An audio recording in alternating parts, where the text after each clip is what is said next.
নমস্কার বন্ধুরা, মানবীর রান্নাঘরে আপনাদের সবাইকে স্বাগত জানাই। আমার আজকের রেসিপি ডাক বাংলো চিকেন।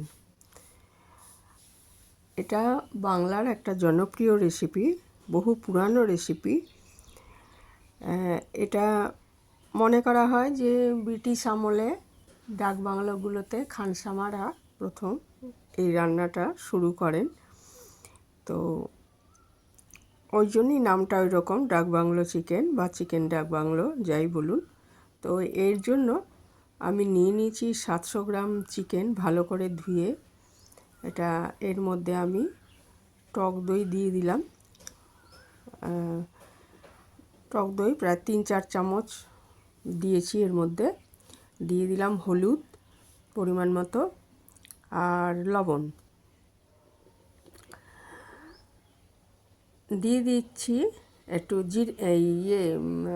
ধনে গুঁড়ো, একটু জিরে গুঁড়ো দেব, আর দিলাম একটু রেড চিলি পাউডার, আর দিলাম কাশ্মীরি লঙ্কার গুঁড়ো, এটার মেনলি রঙের জন্য। আর এটা 2 চামচ সর্ষে তেল এর মধ্যে দিয়ে এরপরে এটা ভালো করে মেখে রেখে দিচ্ছি। আর ওদিকে এই রান্নাটার মধ্যে কিন্তু ডিম দেওয়া হয়, তো আমি 2টো ডিম সেদ্ধ করে নিচ্ছি। প্রায় 8-10 মিনিট একটু নুন দিয়ে সেদ্ধ করে নিলাম। আর একটা মশলা করে নিচ্ছি, দারচিনি, শুকনো লঙ্কা, ছোটো এলাচ, একটা বড় এলাচ, এগুলো দিয়ে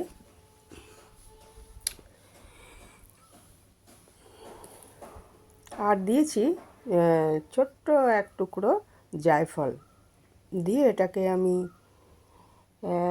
ভেজে নিচ্ছি। এর মধ্যে ইচ্ছে করলে এক টুকরো জয়িত্রীও দিতে পারেন। তারপরে ওটাকে গুঁড়ো করে রেখে দিচ্ছি। আর এদিকে ওই কড়াইতেই আমি একটু সর্ষের তেল দিয়ে দিলাম। আর এটার মধ্যে কিন্তু আলু দেওয়া হয়, কাজেই আলুগুলো আমি সাইজ মতো কেটে ধুয়ে রেখেছিলাম। তো তেলের মধ্যে দিয়ে দিলাম একটু হলুদ গুঁড়ো, আর তার মধ্যে আলুগুলো আমি ভেজে নিচ্ছি। একটু নুন দিয়ে আলুটা ভালো করে ভেজে নিচ্ছি। এই রান্নাটার মধ্যে আলু এবং ডিম দুটোই দেওয়া হয়। এমনিতেই বাঙালিদের মানে যে চিকেনই বলুন মাটনই বলুন যে হয়, আলুটা দেওয়া হয়। তো ডিমগুলো একটু ভেজে নিলাম। আর ওই তেলে আমি একটু ফোড়ন দিয়ে দিচ্ছি, একটা শুকনো লঙ্কা, তেজপাতা, এক টুকরো দারচিনি আর ছোটো এলাচ। ফোড়নটা একটুখানি কয়েক সেকেন্ড ভেজে এর মধ্যে আমি দিয়ে দিলাম 1 চামচ রসুন বাটা। তারপরে দিয়ে দিচ্ছি একটু একটু বেশি করে দিয়েছি আদাটা, একটু 1 চামচের বেশি আছে। দিয়ে ওটা একটু ভেজে আদা রসুনটা একটু ভাজা গন্ধ ছেড়ে গেলে এর মধ্যে আমি দিয়ে দিচ্ছি 3টে মাঝারি সাইজের পেঁয়াজ কুচি করে রেখেছিলাম, সেগুলো দিয়ে দিলাম। দিয়ে খুব ভালো করে পেঁয়াজটা ভেজে নিতে হবে।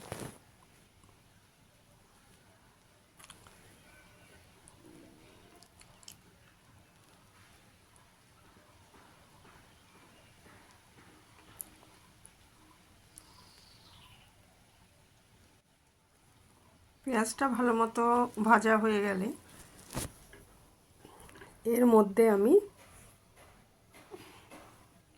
দিয়ে দিলাম যে মশলা মাখিয়ে রেখেছি চিকেনের মধ্যেও তেল দেখেছেন যে মাখিয়ে রেখেছি 2 চামচ, কাজেই আর তেল দিলাম না। এটা এবারে ভালো মতো কষিয়ে নেব।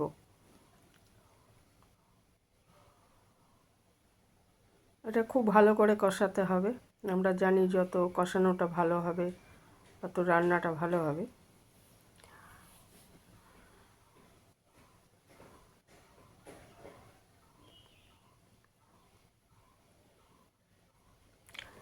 এরপর এর মধ্যে আমি দিয়ে দিলাম আমি যে শুকনো লঙ্কা, 2 রকমের এলাচ, দারচিনি, জায়ফল, এগুলো দিয়ে যে আমি ড্রাই রোস্ট করে রেখেছিলাম মশলাগুলো, সেটা গুঁড়ো করে রেখেছি, সেই মশলাটা এর মধ্যে এখন দিয়ে দিলাম।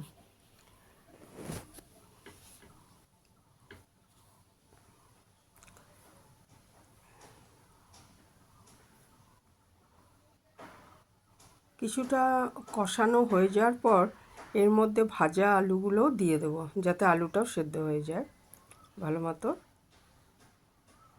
কারণ চিকেন সেদ্ধ হতে এমন কিছু সময় লাগে না, কাজে কিছুটা কষানোর পরই এই ভাজা আলুগুলো দিয়ে দিতে হবে।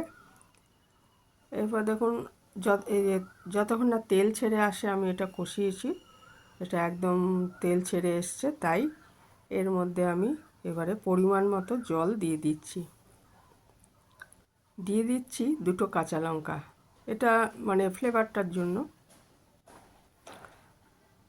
দিয়ে এটা ঢাকা দিয়ে প্রায় 10 মিনিট রান্না করে নেব।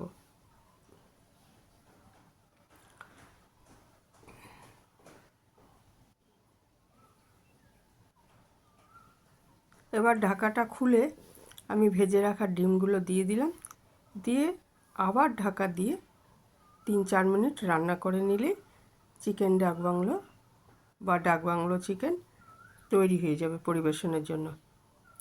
ভীষণ ভালো হয় খেতে এটা। তা যারা এটা বানাননি কখনো তারা বানিয়ে দেখতে পারেন।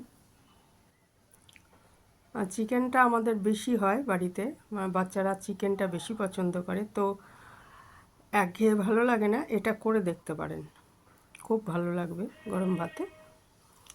তো আজ এখানেই শেষ করলাম, ভালো থাকবেন সবাই। অনেক ধন্যবাদ যারা আমার পুরো ভিডিওটা দেখলেন।